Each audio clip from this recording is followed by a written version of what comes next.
Welcome to the Jolly Roger. My name's Chef Brian, and today we're going to be making pizza dough.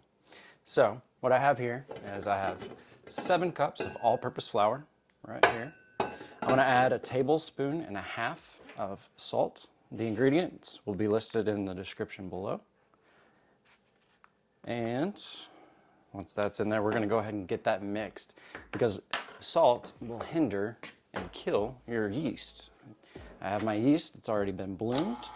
What you do in here, I have 2.5 cups of warm water. I added 1 teaspoon of sugar to give some food to the yeast. I put a packet of instant yeast in here and I let it bloom for a good 10 minutes. Once you see this froth on top, that tells me that the yeast is alive and it'll work with the dough.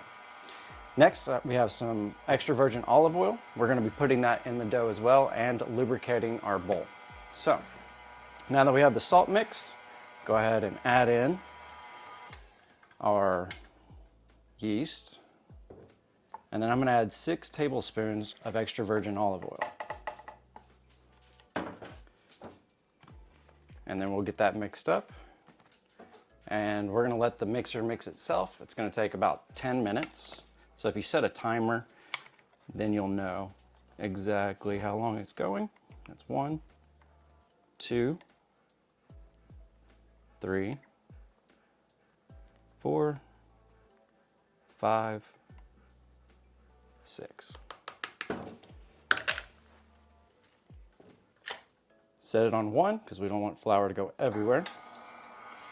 And then we let this go for about 10 minutes. It's going to knead our dough for us. And then we're going to pull it out. I may knead it by hand just a little bit. And then we'll put it in our bowl. I'll bring you back in a little bit. It's been about 10, 12 minutes.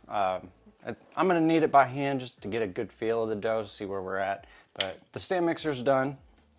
You might be asking yourself, if you don't have a stand mixer and you knead this by hand, can you over knead? Well, the answer is yes, you can. But the truth is, your arms are going to get tired before that happens, trust me. This is a lot of flour. This makes 4 12-inch pies if you roll it out correctly. And there we are. One thing I forgot to mention about the yeast, your water. It should not go above 110 degrees. If it goes above 110 degrees, then you're going to kill your yeast, your dough won't rise, and all that good jazz. So, putting flour down just because we're getting the dough out and it's going to stick to everything.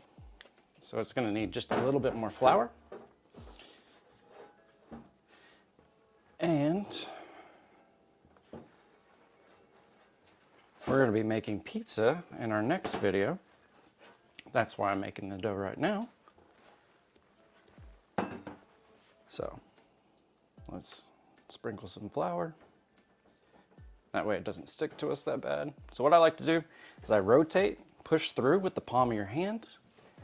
And this doesn't need much at all. The mixer did the most part of it. But just to show you all the kneading process.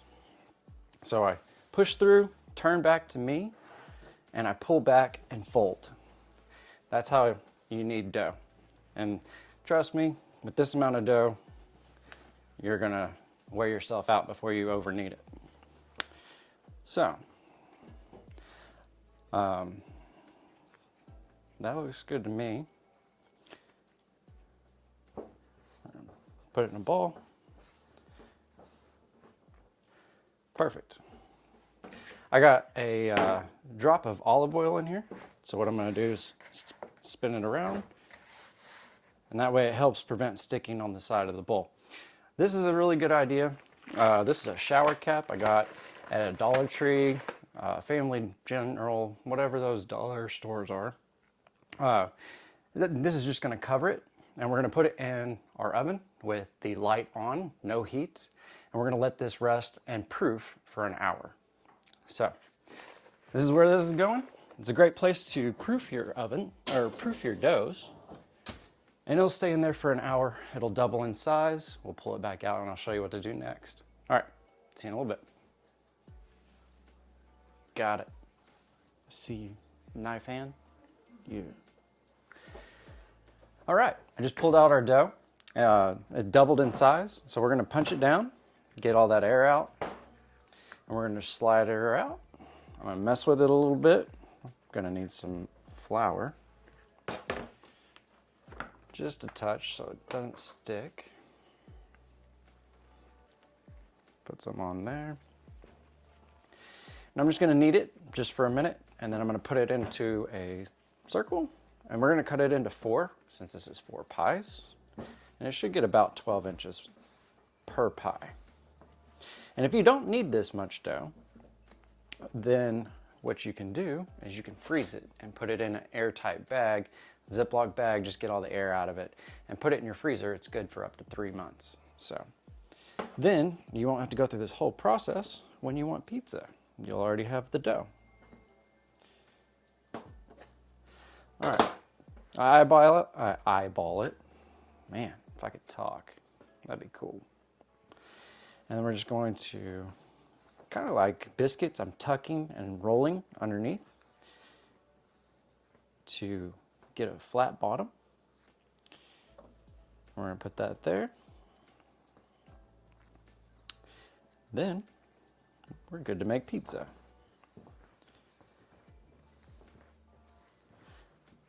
I'm gonna put 2 on a cookie sheet. And they're roughly the same size. Just take the bottom, roll it under. And there you have it. That's pizza dough. So, hope you like it. Comment, share, subscribe, try the recipe out. Let me know how it goes. We're gonna make as many pizzas as we can. I don't have enough cheese to do all 4, I don't think. But I will end up putting mine in the freezer, so I have some dough for the next time. But anyway, y'all have a great week, and I'll see you next time. Take care.